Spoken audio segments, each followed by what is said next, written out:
todo mundo animadíssimo, cheio de energia positiva para começar a nossa turma com foco no Enem. E aí você está estudando muito, eu tenho certeza, todas as disciplinas, mas a redação é a principal nota do Enem. Flávia, com base em que você fala que a redação é a principal nota do Enem? É a única nota absoluta, gente. É a única nota que não depende de TRI. Então, na verdade, se você alcançar um bom resultado em redação, com certeza sua vida vai ficar facilitada para conquistar a vaga que você merece na universidade que você deseja, né? Porque o bom nesse processo todo é que você possa fazer o curso que realmente está dentro do seu coração, que a nota não seja um limitador ali para a sua escolha. Então você acordou animadíssimo, projetando energia positiva para o universo para fazer as escolhas que você precisa fazer. E aí a primeira coisa que você escolheu foi escrever um texto maravilhoso. E é para isso que a gente está aqui na nossa oficina. Então, nós vamos do mais básico processo para a escrita de um bom texto, que é o planejamento, ao conteúdo que é essencial para que você produza um bom texto. Revisitaremos todas as grades de correção do Enem para que você entenda quais as competências são cobradas, como elas são consideradas dentro do processo e, claro, vamos estudar um monte de redação de sucesso para o Enem e também, obviamente, né, gente, observar aqueles errinhos básicos que as pessoas cometeram ao longo do processo. Todo ano eu faço o Enem. Há 5 anos eu sou aprovada para Direito em uma universidade federal. E é claro que não é só com a nota de redação. Todo mundo pergunta assim, mas você passa só com a nota de redação? Não. É lógico que as outras notas são importantes. Mas o que eu falo é o seguinte, para as outras notas, eu fico sempre com médias entre 700 e 750. E na nota de redação, acima de 900 no somatório, eu acabo tendo ali a possibilidade de escolher uma vaga para direito. Aí eu brinco, medicina não dá não, tá, gente? Porque para medicina, 700 em todas as matérias e 900 no Enem, não é suficiente até o presente momento. Pode ser que este ano o seja, mas ainda não foi suficiente. Flávia, mas para que você faz o Enem?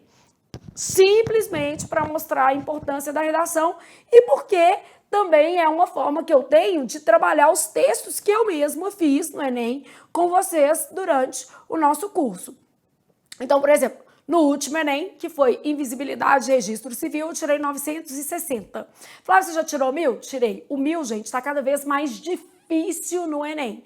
Então, as minhas últimas notas foram 960. E 4 anos atrás, eu tirei uma nota 1000, tá? Então, eu faço há 5 anos, então, enfim, 980, 1000, 960, 960, 960. Então, basicamente, a gente sabe que a grade de correção tem ficado um pouco mais rigorosa em relação ao 1000. Então, eu brinco que qualquer nota acima de 900, ela já é uma nota muito boa. Só que a gente persegue o 1000. Nosso objetivo principal aqui é realmente dar conta do 1000. Porque aí a nota que você precisa para escolher o seu curso, ela virá, tá? A redação do Enem não é tão subjetiva quanto a gente imagina, não existem critérios obscuros na correção, nada disso. É claro que no exame, que contempla ali de 4 a 6 milhões de pessoas, a depender da edição do Enem, nas últimas 2, por conta da pandemia, um pouco menos de gente e tal, beleza? Mas a gente sabe que o Enem chega a 6 milhões de inscritos. Então, quando a gente pensa num exame que contempla esse contingente de pessoas, manter um padrão na correção, gente, é realmente desafiador. É difícil, por mais que a gente treine os corretores, por mais que esses corretores tenham uma grade bem rígida de correção, que eles tenham critérios e parâmetros bem definidos, às vezes é um pouco complicado. E para tentar reduzir essas discrepâncias quando da correção, né, é claro que o Enem, ele propõe ali um desempate por um terceiro corretor. Então, para diminuir a subjetividade, a gente já tem uma perspectiva que é o seguinte, são 2 corretores fazendo a análise do mesmo texto. Se a diferença da nota for superior a 200 pontos, aí a gente vai contar com um outro corretor para desempatar a nota nesse processo, beleza? Então, eu já escrevi o guia de redação da Editora Abril por 6 anos do Enem. Isso me deu a condição de analisar muitos textos. E, além disso, como eu falei, nos últimos anos venho fazendo a prova, que é uma experiência Importante, né, gente? A prova do Enem é uma prova extremamente cansativa, muito desafiadora. Então, é uma experiência que é válida. E, ao mesmo tempo, eu consigo mostrar para vocês que a nota de redação tem um peso muito grande nesse processo, beleza? Só com a nota de redação ninguém passa. Não estou vendendo esse sonho porque ele é falacioso. E a gente já tem que começar fazendo um trato. No Enem, a gente não coloca falácia na redação. Ou seja, todo o conteúdo do seu texto precisa estar conectado com a realidade. Então, a primeira coisa que a gente já sabe não dá para vender uma ilusão. Agora, um texto bem organizado, sem erros gramaticais, com argumentos adequados, embasados na realidade, afeitos ao tema, conectados entre si, isso tudo vai te trazer, essa combinação vai te trazer uma nota muito boa, e essa nota, somada com as demais notas que você obtiver no exame, né, elas serão responsáveis aí pela realização do seu projeto de vida. Então, se você quer medicina, pode ter certeza que vai dar certo. Se você quer direito, vai dar certo. Se você quer letras, como eu fiz letras, na verdade eu fiz ciências econômicas na UFMG, depois letras também na UFMG, e aí agora eu fico aí, como é que eu posso dizer, brincando de passar no vestibular, mas é uma brincadeira séria, é exatamente uma brincadeira para mostrar que a nota de redação tem muito peso no exame do Enem, beleza? Então, bora pensar nos critérios de correção, revisitar os temas das edições anteriores, para que você possa se conectar com o Enem cada vez mais e tirar do papel o seu sonho aí dentro de uma universidade de qualidade e especialmente de fazer o curso que está no seu coração, né, gente? Que isso é o mais importante de tudo no processo. Bom, o que a gente vai ter aqui na nossa oficina de redação para o Enem? Vou começar te mostrando as competências exigidas quando da correção do seu texto. Então, a gente vai estudar detalhadamente cada uma dessas competências, mas já vamos começar aqui entendendo a importância dessas competências dentro do processo. São 5 competências, cada uma delas valendo 200 pontos. A primeira, afeita à modalidade escrita formal da língua portuguesa. Traduzindo, a primeira competência mede o seu nível de norma culta. Aí o menino vira para mim e fala assim, ô Flávia, mas eu já vi textos produzidos para o Enem que obtiveram nota máxima nesse quesito e que tinham erros gramaticais e às vezes esses erros eram até muito severos. Gente, eu também já vi isso acontecer. O que a gente tem que pensar é o seguinte, o Enem, ele trabalha com faixas de nota. Então, muitas vezes, haver erro no texto não é um critério para você tirar 0 nessa competência e muito menos para você ter desconto na nota. Em geral, textos com poucos erros e que não apresentem erros de concordância obtêm nota máxima nesse quesito. Então, quando a gente fala no quesito competência relacionada à norma culta, né? A gente tem ali a análise do domínio da linguagem escrita daquele candidato. Então, se ele não tiver erros grosseiros, é comum que ele obtenha nota máxima nesse quesito. Geralmente, o que a gente vai considerar ali é que o aluno tenha, no máximo, 5 desvios e que esses desvios sejam leves, ou seja, não reflitam, por exemplo, um registro coloquial da linguagem, não reflitam, por exemplo, uma frase desconexa ou em desarmonia com os elementos próprios da construção do enunciado. A frase tem que ter sentido, né? Você não para no meio. Então, basicamente, se esses desvios forem leves, você, mesmo assim, terá nota máxima no quesito, tá bom? Bom, aí você tem um outro quesito, que é compreender a proposta de redação e aplicar conceitos das várias áreas do conhecimento para desenvolver o tema. Aqui, geralmente, o candidato que está se submetendo ao Enem, né, ele gosta de usar um filósofo, ele gosta de usar, por exemplo, uma referência à Organização Mundial da Saúde, um dado estatístico. Isso tudo é muito válido quando você tem que mostrar, né, outras áreas do conhecimento. Agora, você tem que ficar muito esperto, gente. Citação desconexa, aquele menino que ama o Zygmunt Bauman, mas o texto dele não tem nada a ver com Bauman. Citação desconexa mais prejudica do que ajuda o texto. Ah, eu decorei o título de um livro, o nome do autor, e em qualquer redação vou colocar o mesmo livro, o mesmo título. Isso não funciona. Então, é claro que você pode ter aí alguns argumentos que eu vou chamar de argumentos essenciais para o texto. Por exemplo, o aluno que sabe o artigo 5º e o artigo 6º da nossa Constituição Federal, normalmente ele transita bem na argumentação fazendo esse fluxo. Por quê? Um artigo fala dos direitos e garantias fundamentais, que é o 5º, e o outro fala dos direitos sociais, que é o 6º. Então, quando a gente tem pelo menos a noção desses artigos, a gente consegue transportar ali para o texto uma boa base argumentativa e fazer essa conexão de conteúdo, esse ajuste de conteúdo que é próprio do texto, tá? Então, a gente tem que ter cuidado com as citações soltas, que não têm conexão com o tema do texto, porque elas acabam empobrecendo a nossa redação e evidenciando que você decorou um modelo, aquele trem meio projetado.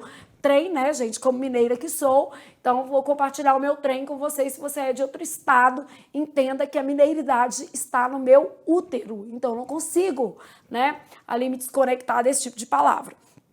E é lógico que a gente não vai reproduzir esses traços de regionalismo, por exemplo, na nossa redação, porque isso vai evidenciar a falta de domínio do registro formal. Então, basicamente, trabalhar a proposta dentro da competência 2 e relacionar essa proposta com as mais variadas áreas do conhecimento é o objetivo. E aí, você perde ponto quando você não faz essa relação com outras áreas do conhecimento, né? Ou quando você apresenta algo solto dentro do texto, sem conexão com o tema, sem coesão com a sua própria tese, por exemplo, tá? Então, basicamente, dentro dos limites estruturais do texto, quer dizer, tem que ter a ver com a sua tese, né? E, obviamente, você precisa de conexão com o tema. Então, aqui a gente está avaliando um aspecto de conteúdo. E esse conteúdo mais amplo, porque é aplicar conceito das várias áreas do conhecimento. Então, por isso que a gente fala geralmente para o aluno usar a Constituição Federal, Organização Mundial da Saúde, Organização Mundial do Comércio. Então, o aluno pode usar algum tipo de um livro, uma obra, né? A gente pode usar um determinado autor, né? Então, basicamente, a gente vai observar aqui a ideia de um argumento de autoridade. Isso ajuda, mas não é a única forma.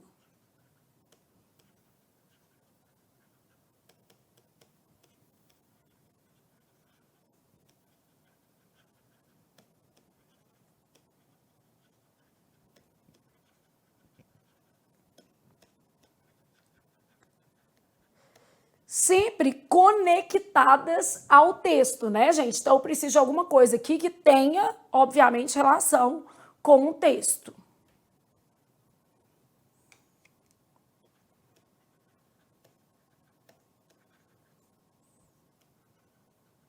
Então, o conteúdo deve ter relação com o texto e com o tema.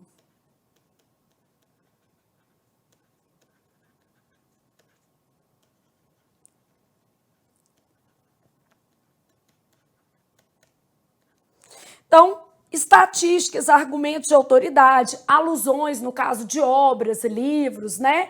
E aí, nesse caso, eu tenho que ter aí conexão com o tema. Não pode ser uma referência solta, um trem tirado de trás da orelha que não se ajusta às demais partes estruturais do seu texto, beleza? Bom, aí, continuando, a gente tem a competência 3, que diz respeito a selecionar, relacionar, organizar, interpretar informações, fatos, opiniões e argumentos em defesa de um ponto de vista. Nesse caso aqui, o que a gente mais observa é o seguinte: os textos motivadores, gente, eles trazem muitas informações. Isso é positivo, por um lado, porque permite ao candidato, obviamente, entender a proposta. Então, no Enem, você consegue ali, pelos textos motivadores, entender a proposta. Mas, ao mesmo tempo, é um pouco mais desafiador, por quê? Você pode ficar tendencioso a se basear apenas no que está escrito nos textos motivadores.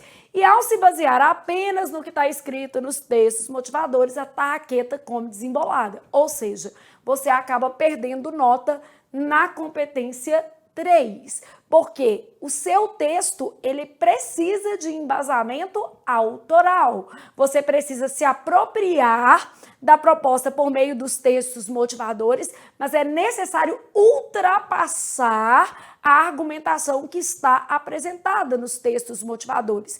Então, o que mais acaba prejudicando a sua nota na competência 3 é, de certa forma, espelhar a sua argumentação no que está nos textos motivadores. E como são muitos textos motivadores, às vezes o aluno faz isso naturalmente. Então, a gente tem que sempre observar o seguinte: quanto eu consegui progredir em relação aos textos motivadores?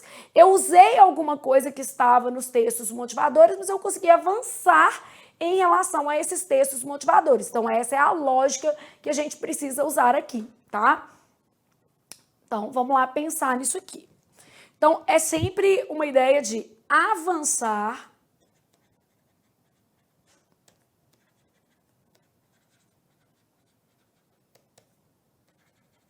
em relação aos textos motivadores. A gente tem que ter uma seleção argumentativa válida. Então, os argumentos também devem estar pautados na realidade.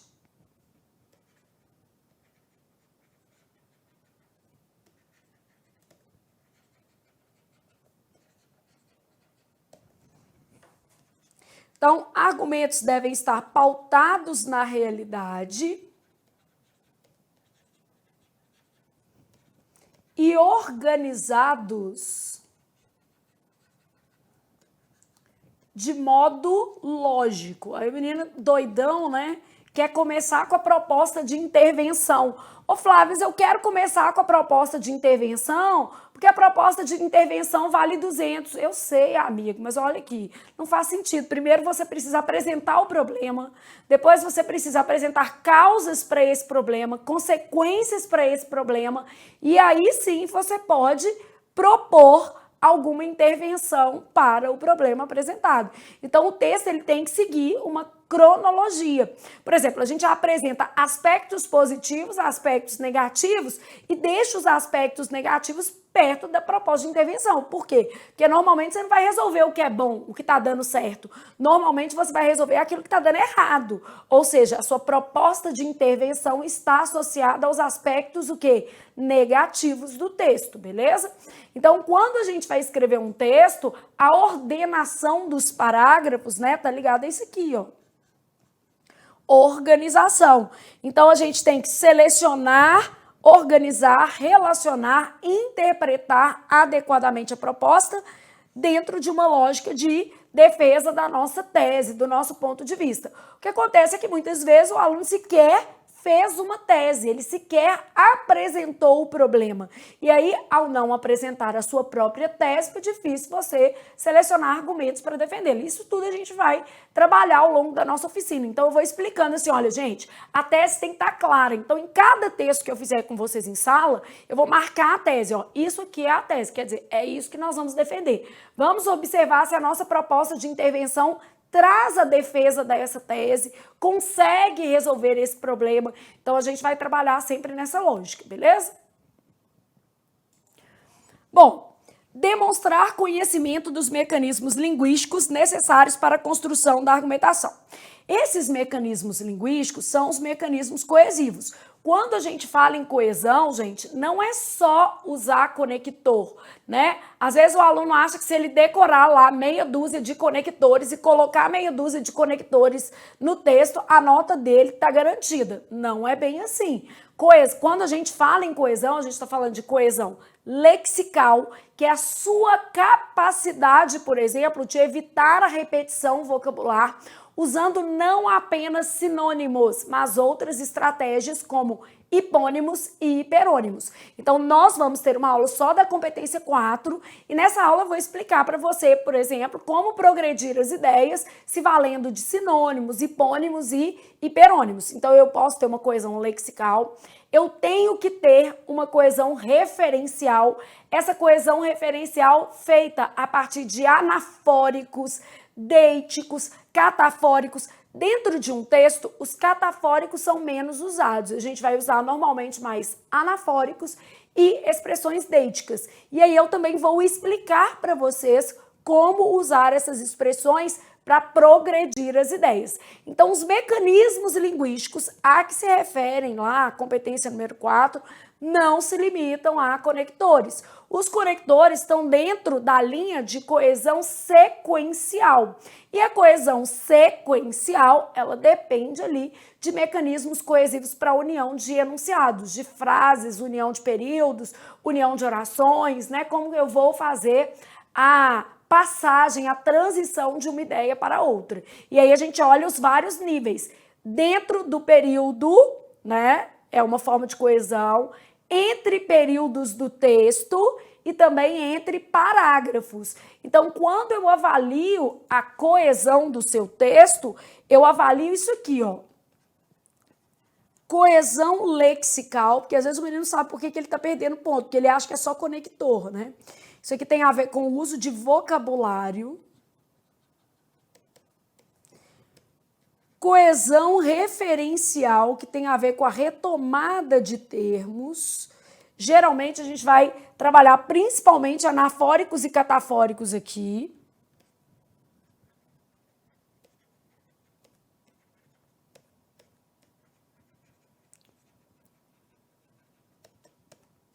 Nós vamos ver isso nessa aula aqui, tá? Os elementos mais comuns aqui, anafóricos e deíticos, os catafóricos são menos usados, mas a gente tem que saber pelo menos o que é, para ter uma noção da correção do nosso texto, beleza?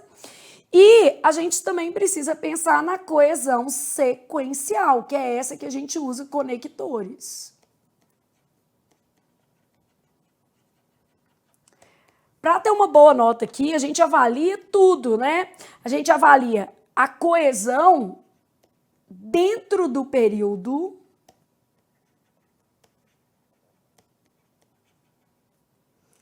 entre períodos e entre parágrafos. Então, a gente avalia aqui, basicamente, os aspectos de progressão do texto.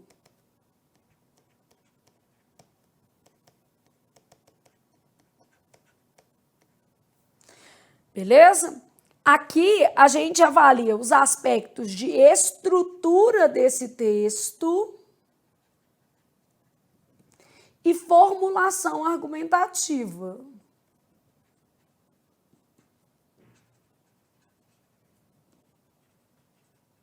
Só para a gente ter uma noção de como é que o Enem vai validar a sua redação. Então, o mais importante nesse processo é a gente já começar sabendo assim, tá, como que o Enem vai corrigir a minha redação? Como que isso vai ser feito, né? Porque aí a gente vai alinhando essa expectativa de texto para obter uma nota alta. E o nosso objetivo é perseguir o 1000. Competência 5. Elaborar a proposta de intervenção. Geralmente é aqui que a gente tem um pouco mais de dificuldade de resolver os problemas da vida.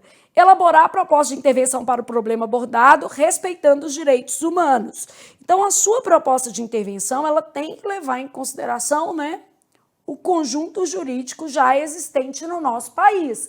Os direitos humanos estão positivados pela Constituição Federal de 88, logo, eles integram o nosso ordenamento jurídico, não é uma coisa tirada de trás da orelha.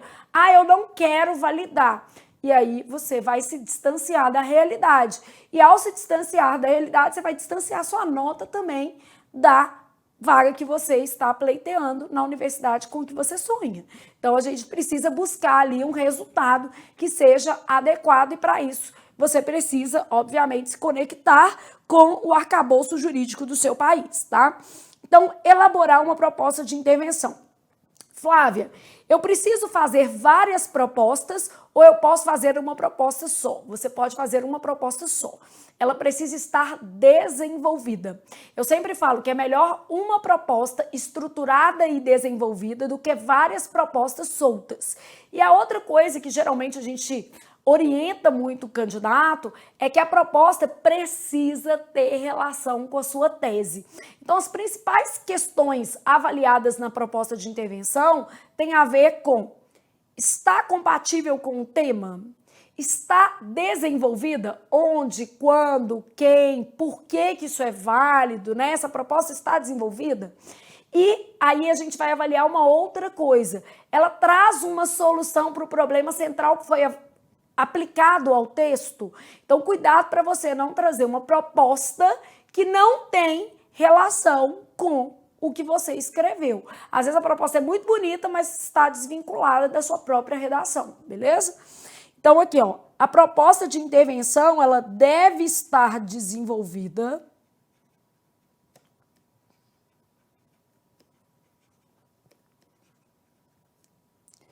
e precisa estar conectada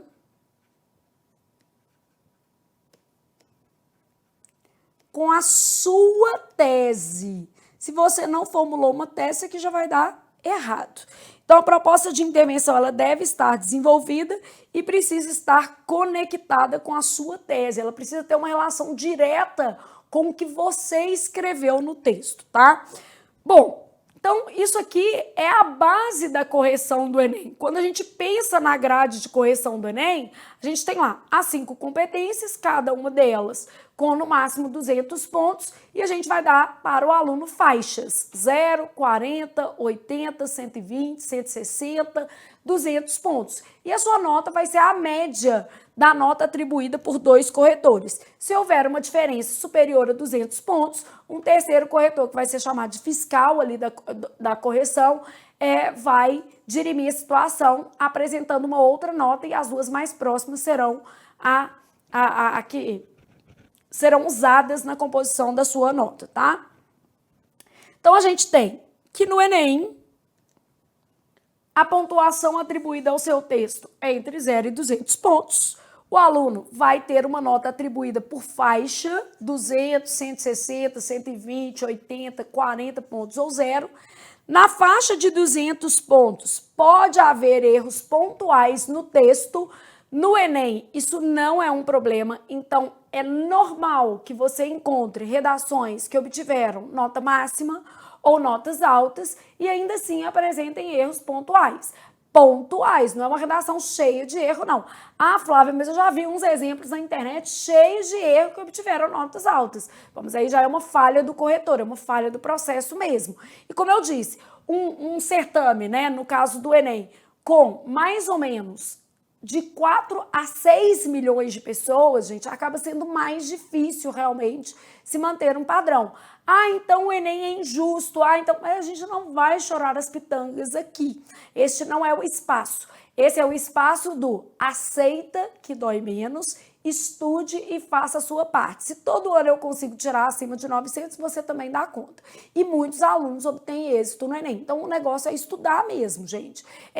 Ter um bom domínio de conteúdo, garantir uma estrutura adequada ao que o Enem pede, ao gênero textual, dissertativo, argumentativo, que vai dar certo, tá? Então, o aluno realmente se esforçar.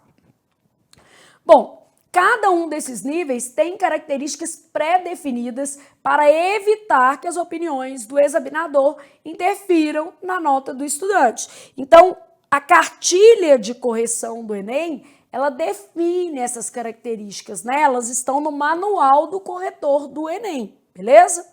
Então, para reduzir a subjetividade que é própria do processo, nós temos lá o seguinte: o seu texto vai ser submetido a 2 corretores e a nota é a média das correções realizadas pelos dois, tá? Se a diferença entre as notas for superior a 200 pontos, isso aqui não é pouca coisa não, né, gente? Na verdade, é 20% da nota. Então, o fator de subjetividade do Enem é de 20%. Flávia, você acha um fator justo? Olha, a gente não está aqui para falar de justiça ou injustiça. Mas é claro que isso aí compromete muito o resultado. Por que eu estou falando isso? Porque 20%, gente, você vai ter ali uma variação enorme entre os candidatos de ponto. Então, acaba sendo um montante muito elevado, beleza? Mas, como são faixas, é assim que o Enem trabalha.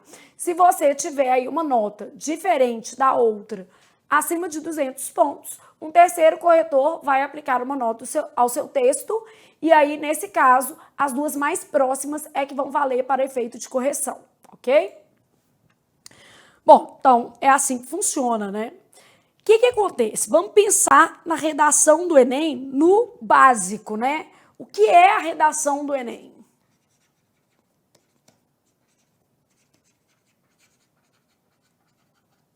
Que ela tem um gênero textual que a gente brinca que é próprio, né? Por que ela tem um gênero textual meio próprio? Porque a gente quer um texto dissertativo, argumentativo, mas ele precisa apresentar uma proposta de intervenção, porque isso está lá dentro da grade de correção. Então, se ele precisa apresentar uma proposta de intervenção, a gente já criou ali uma subespécie ali para o gênero textual dissertativo argumentativo, porque nem todo texto dissertativo argumentativo precisa de proposta de intervenção, tá? Então, o que é a redação do Enem? É um texto dissertativo argumentativo. Se você escrever em primeira pessoa, não zera, mas eu não sugiro isso.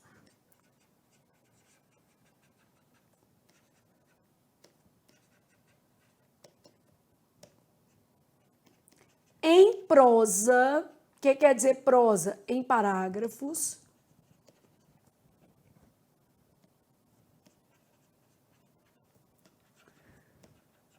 Com cerca de 30 linhas. Então, você tem o mínimo e o máximo que você pode usar aqui, 30 linhas. Flávia, você me aconselha a usar o máximo? Claro, porque você vai argumentar mais. Então, quanto mais conteúdo você puser na sua redação, melhor para você. Então, o ideal aqui é que a gente faça o texto, vamos dizer assim, da melhor maneira possível. Quanto mais argumentos você conseguir colocar no seu texto, melhor, né, gente? Então, o ideal aqui é que a gente consiga colocar mais perto de 30 linhas. Aí vamos no básico. Precisa ter título? Não precisa ter título, tá? E a gente já vai eliminando isso aqui, ó, no primeiro encontro. Precisa ter título? Não. Ah, se eu colocar eu perco ponto? Não. Mas você acha que eu devo colocar? Não também. Por que eu acho que você não deveria colocar título no seu texto? Porque é um elemento a mais para correção. Então imagine o seguinte, se o seu título não ficar bem estruturado, se o seu título não tiver uma conexão com o seu próprio texto, né, não trouxer uma relação adequada com o que você desenvolveu, você pode perder pontos. Então, para que criar um elemento para ser avaliado? Não há necessidade. Então, na minha opinião, não é necessário colocar título. Eu, se fosse candidato, não colocaria. Se eu colocar, Flávia, você acha que eu deveria saltar uma linha entre o texto e o título? Não é necessário. E eu não saltaria linha, gente, porque linha é vida, linha é argumento. Eu, geralmente, quando escrevo texto para vocês aqui, você sempre fala assim, o meu não cabe, porque você está fazendo uma letrona. E a gente já tem que diminuir na letra para caber muita informação. Vou te mostrar uma redação nota 1000 hoje, você vai ver que a letra da menina é muito pequena. Então, a gente tem que trabalhar mais ou menos desta forma, beleza? Então, assim, trabalhar para ganhar, trabalhar para vencer na vida, né, gente? Não é trabalhar para fazer qualquer coisa, não. Você está buscando um resultado e, para isso, a gente não faz o que pode trazer prejuízo. Então, não colocaria título, tá? Bom, o que mais que a gente tem que pensar? O texto deve ser dividido, né?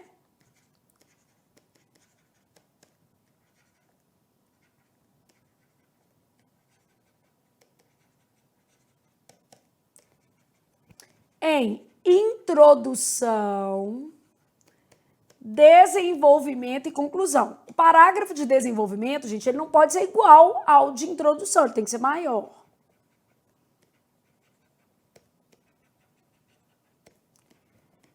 Bom, nessa lógica aqui, eu sempre faria introdução, um parágrafo, para a gente já ter uma noção do que a gente vai fazer, tá?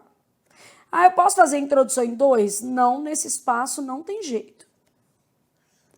Desenvolvimento. O ideal é 2 parágrafos no mínimo. Porque o desenvolvimento tem que ser maior, né?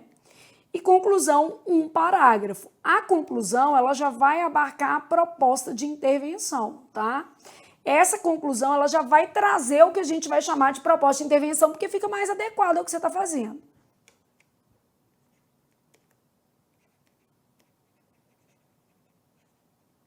Aqui a gente vai colocar proposta de intervenção.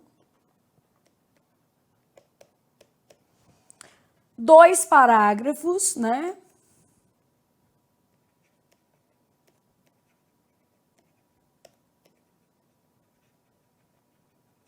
Então, divida a argumentação em 2 partes. A argumentação, ela vai ter mais ou menos, né, a gente pensando na harmonia do nosso texto, ela vai ter mais ou menos 15 linhas.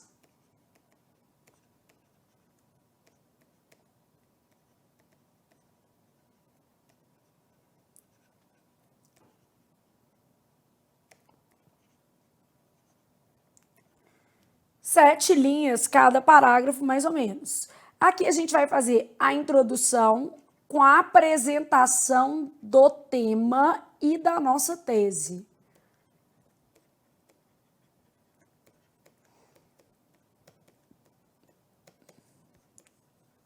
A tese é a sua opinião.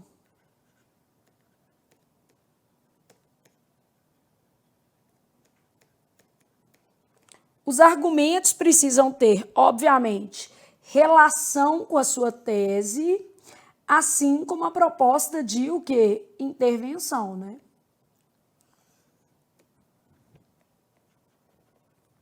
Então, a proposta de intervenção deve resolver o problema da tese.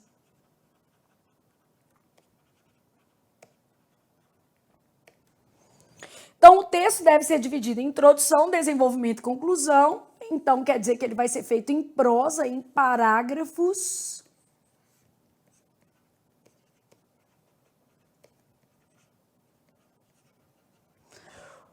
O básico que a gente já sabe, né? O texto tem que estar dentro da norma culta,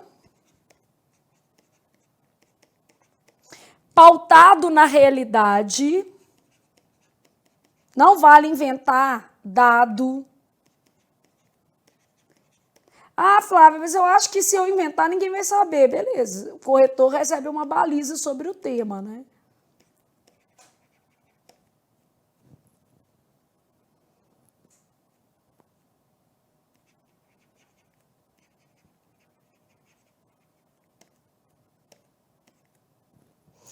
Não vale inventar. O seu texto tem que ter uma natureza, né?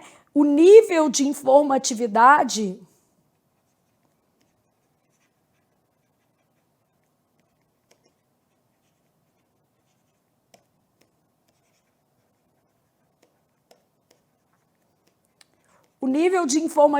precisa ser alto, beleza? Bom, a gente precisa de uma tese e argumentos para essa tese.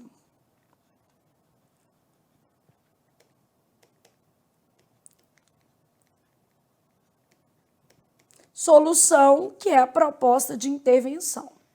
Então, quando a gente pensa no modelo do Enem, gente, ele é um modelo de texto muito fechado. Ou seja, se você treinar, vai dar certo. Porque ele é fechado, ele é hermético. Eu não tenho a opção de falar com o menino assim, ah, gente, vamos deixar de colocar a proposta de intervenção, porque a gente está fazendo por contraste e nós vamos debater o tema e dizer que não tem espaço para uma solução agora. Não, não tem jeito. A gente precisa apresentar uma solução para o problema porque é o que está na nossa grade de correção. Então, quando a gente pensa no Enem, o formato do texto é muito fechado. E como esse formato é muito fechado, é daí que a gente tem que tirar, vamos dizer assim, a parte positiva disso. Qual que é a parte positiva? Se eu treino nesse formato, eu obtenho êxito. Então, treinar no formato já é uma possibilidade de êxito, beleza? Bom, o que eu vou fazer? Vamos começar revisitando uma redação do Enem que obteve nota 1000 no último exame do Enem. Deixei a fonte para vocês, tá? Então, este texto está divulgado de forma pública neste site, foi acessado hoje e tal, só para vocês terem uma noção. Então, aqui existe uma fonte. Bom, aí a gente percebe, primeira coisa que eu vou mostrar, quantas palavras cabem em uma linha desta aluna. Para na hora que vocês falarem que o meu texto está muito grande, que o espaço não comporta, aí vocês vão se lembrar da Maitê Maria, que tirou nota 1000. Por quê? A gente tem que avaliar quantas palavras cabem em uma linha. Então, vamos lá avaliar, ó. 1, 2, 3, 4, 5, 6, 7, 8, 9, 10, 11, 12, 13, 14, 15 palavras. Vamos contar mais uma linha para você ter uma noção. 1, 2, 3, 4, 5, 6, 7, 8, 9, 10, 11, 12, 13, 14, 15, 16, 17, 18, 19, 20, 21 palavras em uma linha.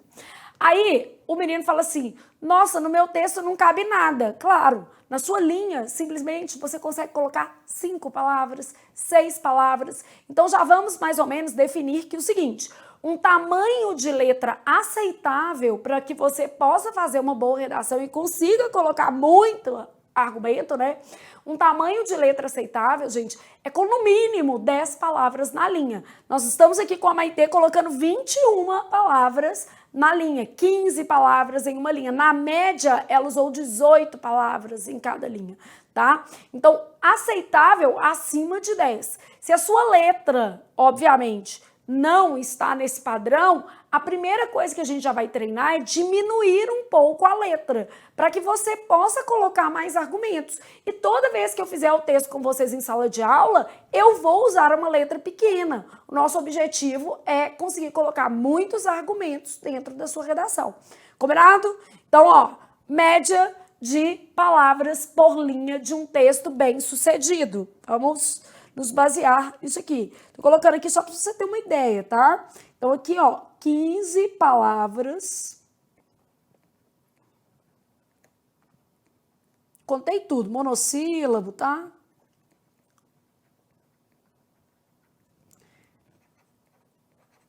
Média aceitável. Mais de 10 palavras por linha, tá? Porque senão sua letra tá muito grande, aí basicamente você vai escrever pouco. Então a gente já começa o curso fazendo alguns combinados, porque depois vamos dizer assim, meu texto, eu não consigo colocar todos esses argumentos que você apresentou na aula. Claro, você está colocando 3 palavras por linha, 4 palavras por linha, 5 palavras por linha, não vai caber mesmo não. Então já precisamos ajustar a letra, tá? Então, beleza. Parágrafos, ó, ela fez bem do jeitinho que a gente projeta para um texto do Enem. A introdução com mais ou menos 6 linhas. Desenvolvimento, que eu vou chamar de desenvolvimento 1. No caso aqui, ó, até a linha 15, tá vendo? Com mais ou menos 7 linhas.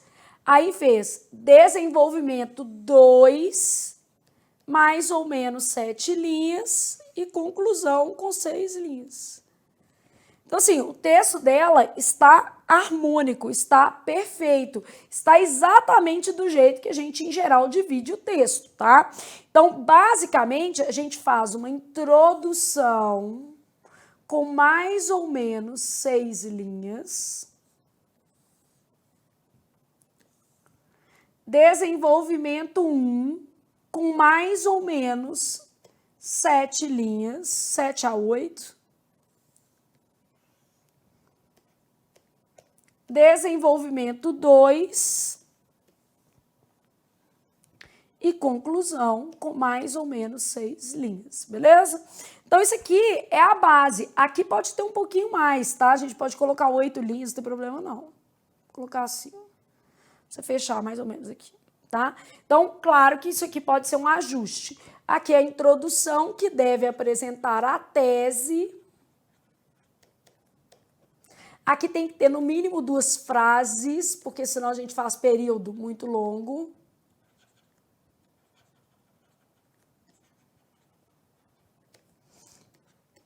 A gente tem tema mais tese, que é a sua opinião, o seu ponto de vista aqui.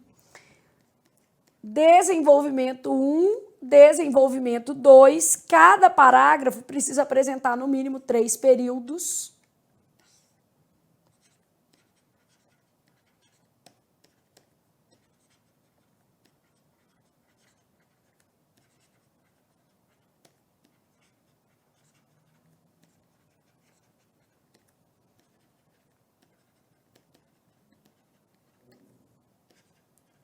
Então, 3 frases, 3 pontos finais, né? E aqui a gente vai fazer a conclusão, que é a proposta de intervenção.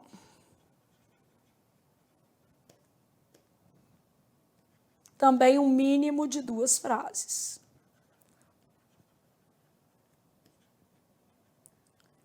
Não precisa de título.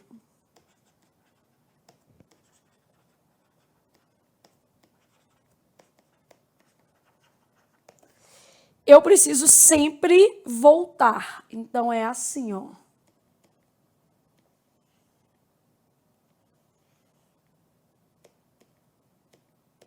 Esses dois precisam ter relação entre si e precisam ter relação com a tese.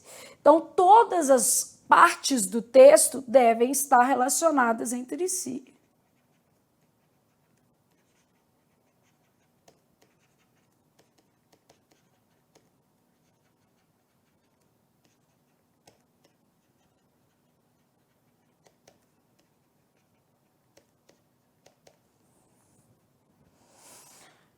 Aproveite ao máximo o espaço, faça uma letra pequena. Um texto bem embasado, ele vai ser assim, tá?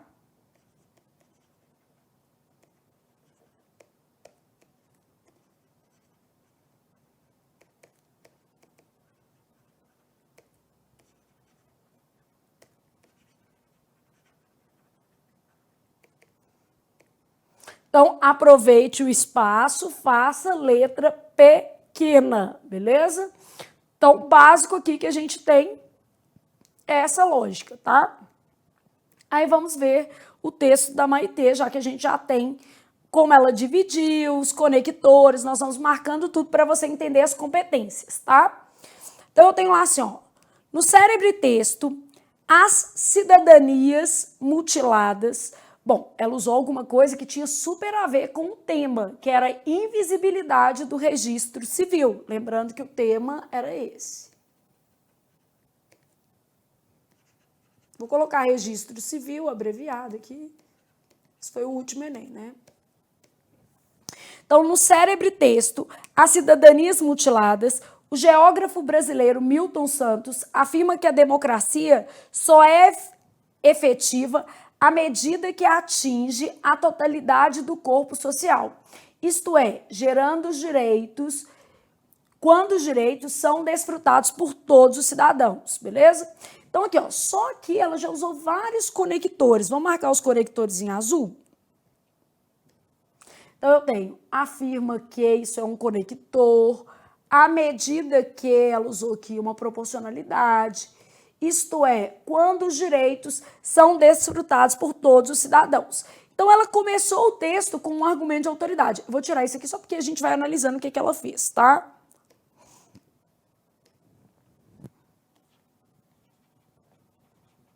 Então, ela usou um argumento de autoridade.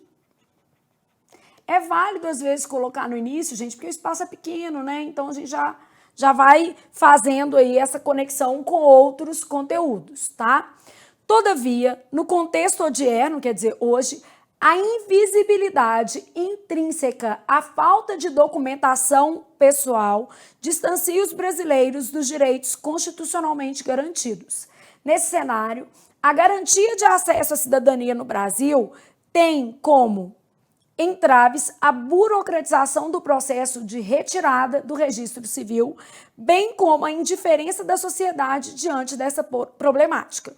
Então, primeira coisa, ela falou, olha, esse cara fala que para ser cidadão, todo mundo tem que ter seus documentos, né? Precisa da totalidade do corpo social. Aí ela colocou uma oposição, ó. Todavia, hoje, a invisibilidade intrínseca, a falta de documentação pessoal, distancia os brasileiros desse direito.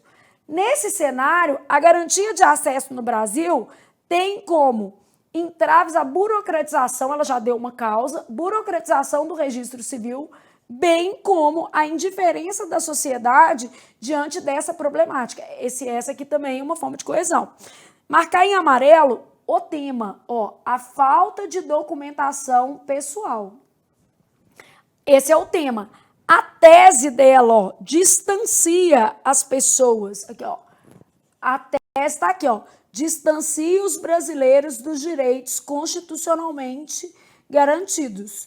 Então, ela cria uma tese. Então, a falta desses documentos distancia os brasileiros do que é necessário, beleza?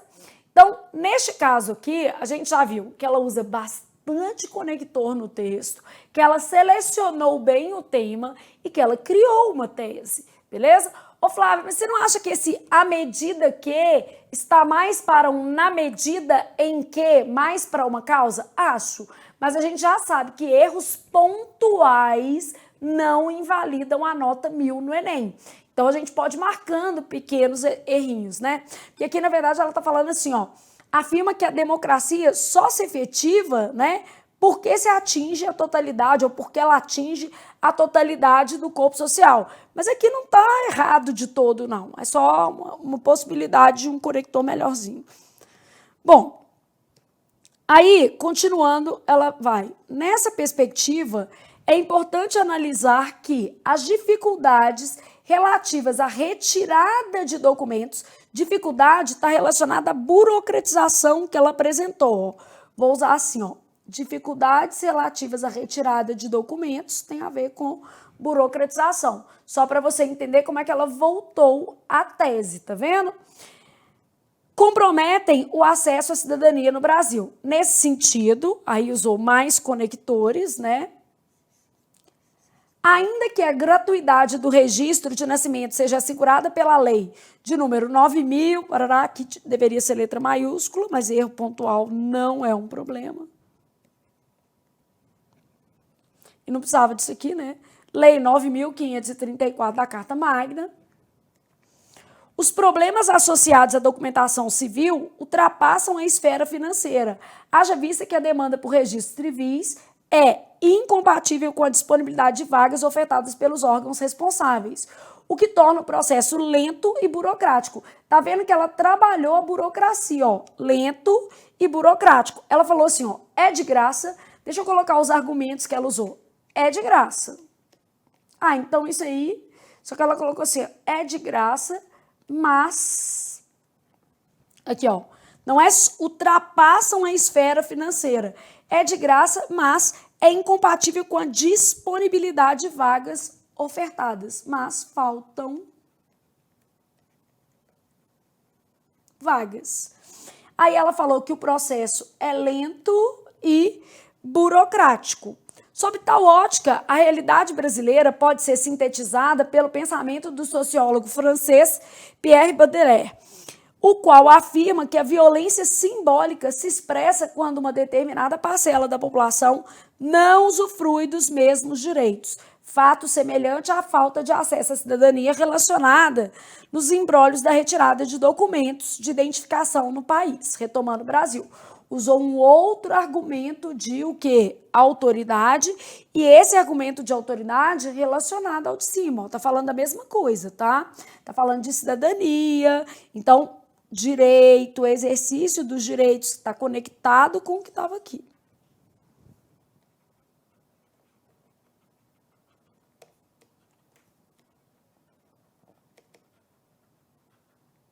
Outro argumento de autoridade. Então, gente, às vezes o aluno quer tirar a nota máxima, mas ele não dispõe de nenhum argumento de autoridade que não esteja nos textos motivadores, ou ele não consegue, por exemplo, concatenar as ideias dentro do texto. Aí não tem jeito. Por isso que ao longo da nossa oficina nós vamos trabalhar muito conteúdo e você precisa fazer as suas fichas de argumentação. Eu faço várias para vocês, mas não adianta eu fazer e você não ler. Eu fazer e você não tentar de alguma forma reter o conteúdo para essas fichas de argumentação. Então eu preciso que você realmente retenha as informações que estão nas fichas, tá? Bom, aí depois, outro sim, outro conector. Deixa eu marcar mais um bocado de conector que ela usou aqui só para esse tal fazendo aqui a retomada, haja vista. Então, ela trabalha muito bem os conectores dentro do texto, beleza?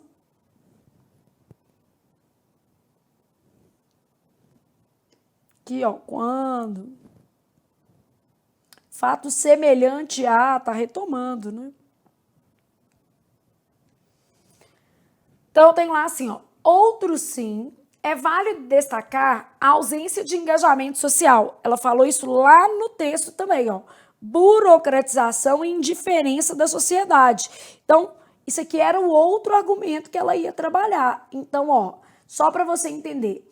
Na ideia dela, no plano de texto, fica claro que ela ia trabalhar burocratização no D1, e sociedade indiferente, que ela trabalhou no D2. E assim ela fez. Porque isso mostra, gente, que o candidato tem um bom plano de texto.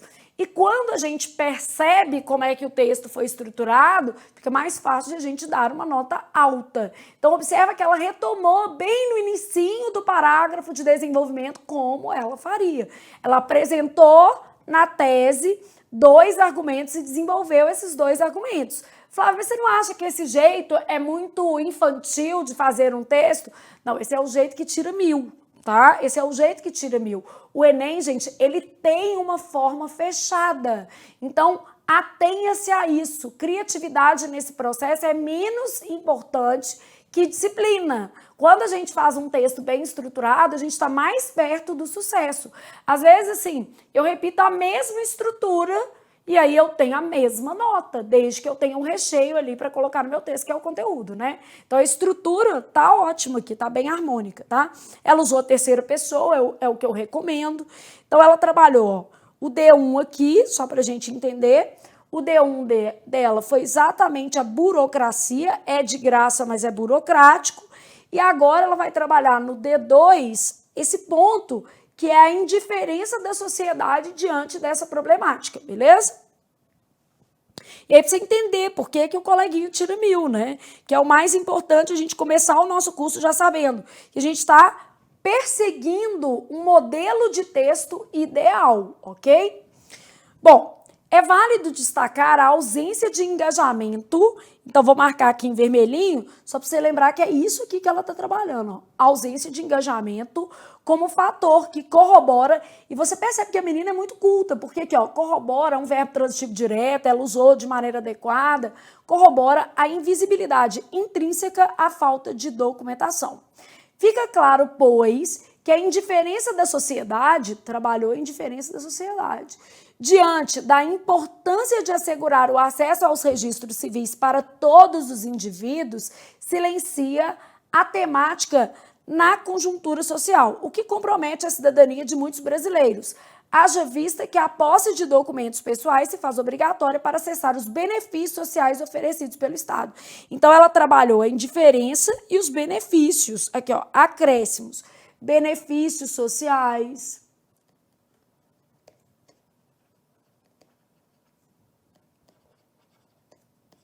Só para a gente pensar aqui.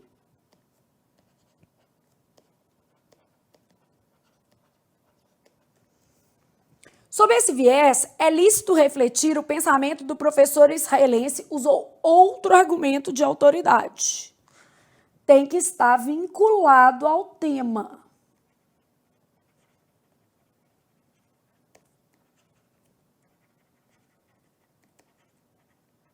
E a letra dela é bem pequena, né, gente?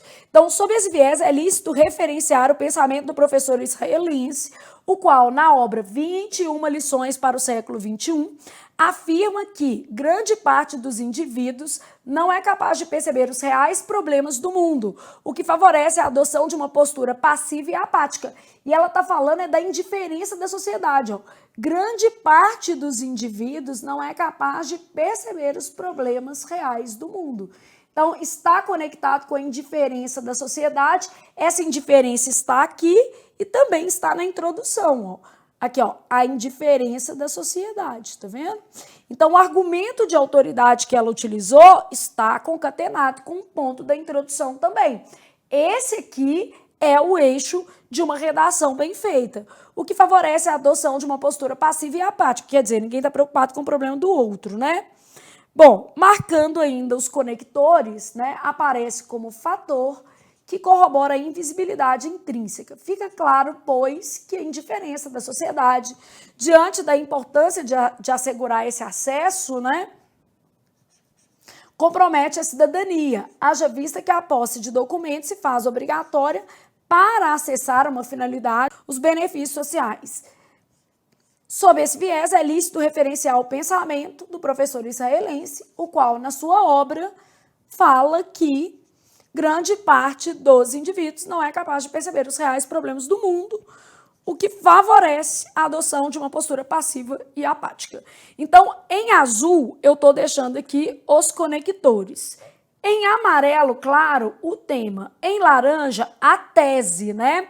Distancia os brasileiros dos direitos constitucionalmente garantidos. E aí, aqui a gente está trabalhando em vermelho os argumentos que ela desenvolveu, sendo que aqui a gente tem um argumento de autoridade, né? Dentro da lógica do tema, aqui ela usou outro argumento de autoridade dentro da lógica do tema. Então, posso usar mais de um? Pode.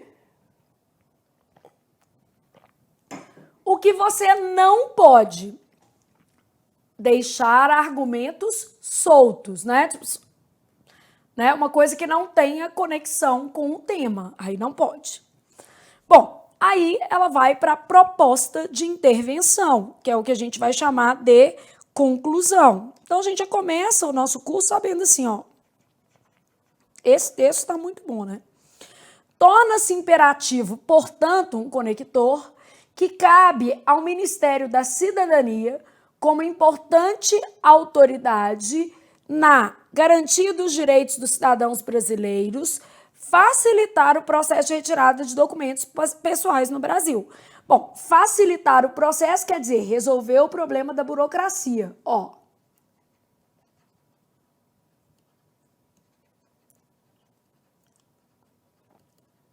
Respondeu o quê? O quê? E respondeu quem? Só para a gente pegar isso bem claro. Então, torna-se imperativo, portanto, que cabe ao Ministério da Cidadania, como importante autoridade de garantia dos direitos dos cidadãos brasileiros, facilitar o processo de retirada dos documentos pessoais no Brasil. Tal medida deve ser realizada a partir do aumento de vagas. Como? E ela falou aqui, ó, faltam vagas. Tá vendo? Eu quero te mostrar que é uma receitinha de bolo. Então, como? Aumento de vagas. Ah, mas é muito previsível. Mas é assim mesmo, amigo.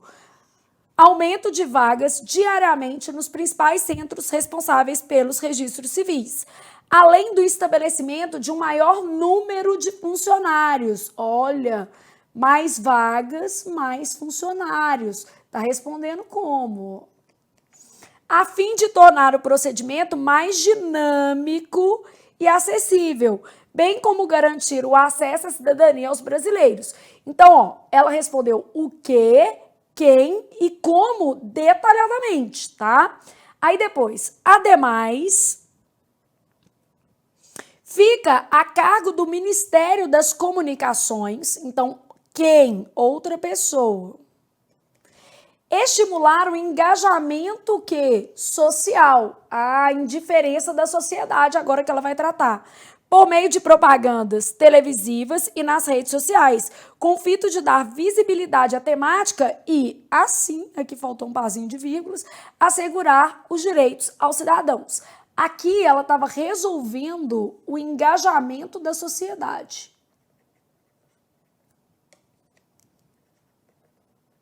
Vou colocar assim, resolver o engajamento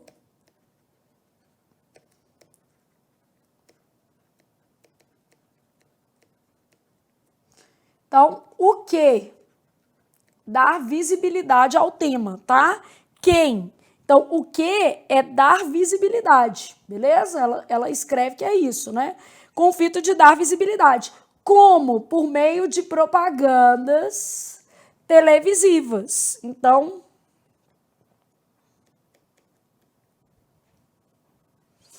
ela vai trabalhando aqui as respostas. É um texto extremamente previsível, né? Tipo assim, a estrutura dele é uma estrutura simples, mas é o básico que funciona no Enem, gente. Então, a gente não está procurando reinventar a roda. Você não deveria querer objetivar, desejar um texto criativo. O seu objetivo aqui é a nota 1000. E aí, como eu vou fazer todos os textos da nossa oficina?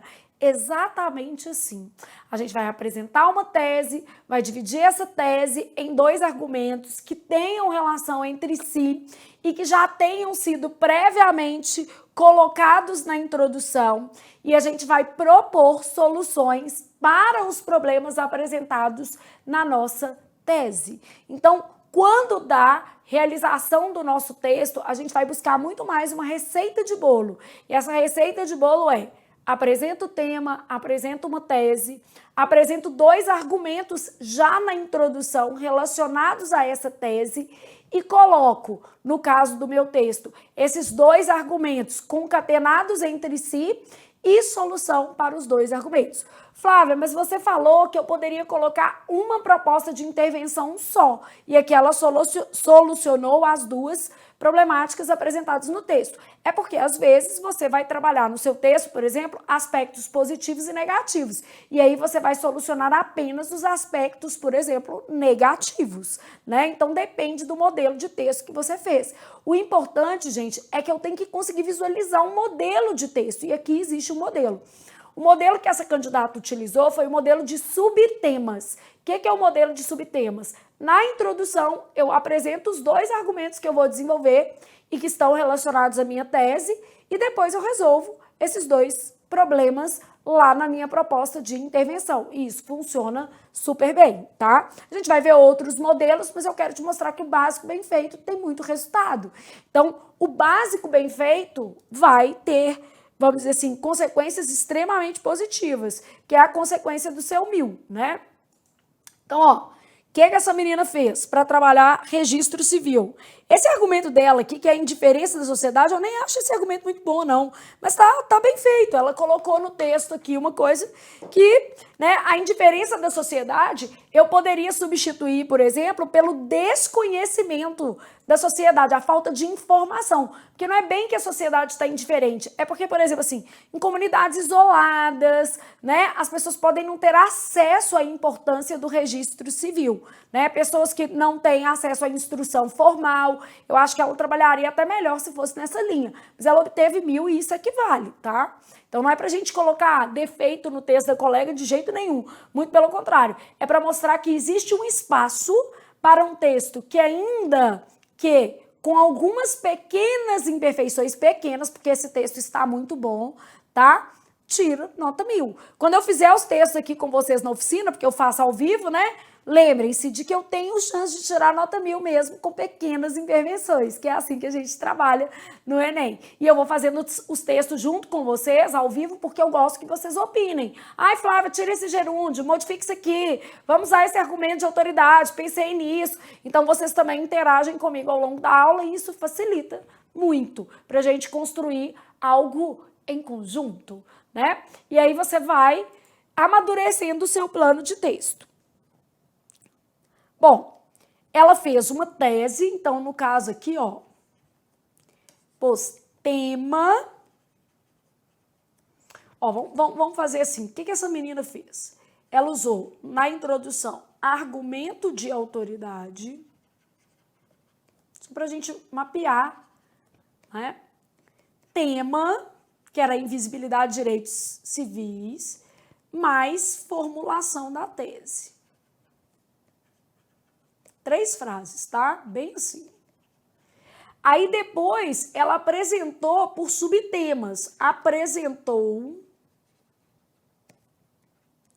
os núcleos argumentativos, como ela ia desenvolver o texto. Essa aqui era a introdução dela. Aí ela fez desenvolvimento 1 e desenvolvimento 2. Esses 2 desenvolvimentos dela estavam super associados o quê? Ao que ela apresentou na introdução. Então, desenvolvimento 1, desenvolvimento 2, eles estavam ligados a isso aqui, ó. Núcleos argumentativos. Então, ela trabalhou a questão da burocracia, que já estava lá. E no caso aqui, ela trabalhou a indiferença da sociedade, que eu acho que é mais uma desinformação, mas tudo bem, a gente vai trabalhar do jeito que ela fez.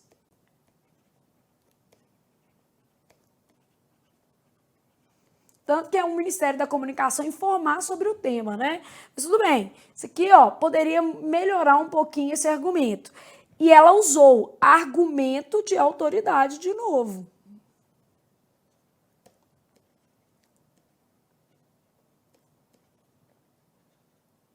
Argumento de autoridade na conclusão não pode não, né, gente? Porque...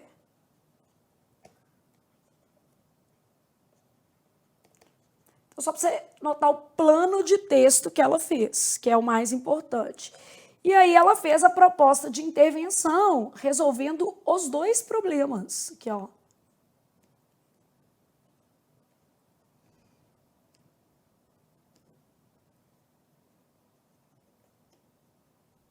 Então, resolução dos 2 problemas apresentados.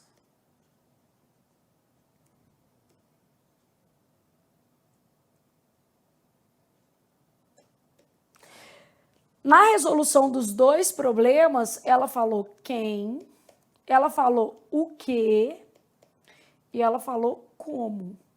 Então, quer dizer, a proposta de intervenção trouxe o detalhamento necessário para a nota 1000.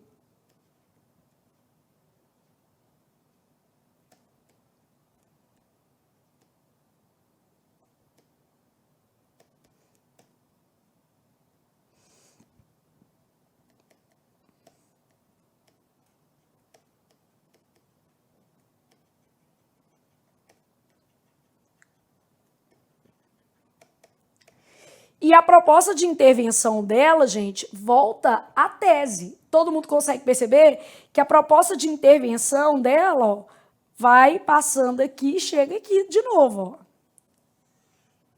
Então, quer dizer, o texto dela tem um plano maravilhoso, é o que a gente chama assim, ó. Ela pensou antes, plano de texto, não é um monte de ideia solta, né?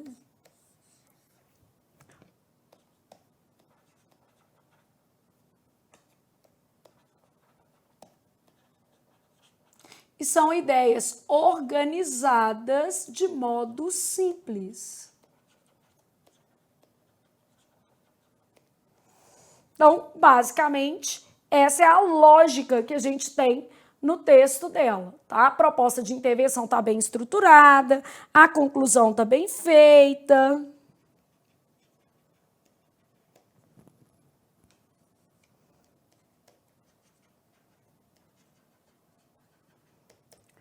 Sem desvios gramaticais significativos, basicamente só uma vírgula, um parzinho de vírgulas no fim do texto, um conector que poderia estar um pouco melhor, mas que não era propriamente um erro. Então, o texto dela, gente, trouxe ali todos os elementos que eram necessários para uma nota 1000. Então, vamos pensar, O básico bem feito funciona no Enem. O básico bem feito funciona no Enem. Se eu me ativer a esse básico bem feito, eu tenho mais chances de ter nota do que quando eu resolvo da minha cabeça fazer uma coisa totalmente desconexa, ainda que eu tenha muitas informações sobre o tema, tá?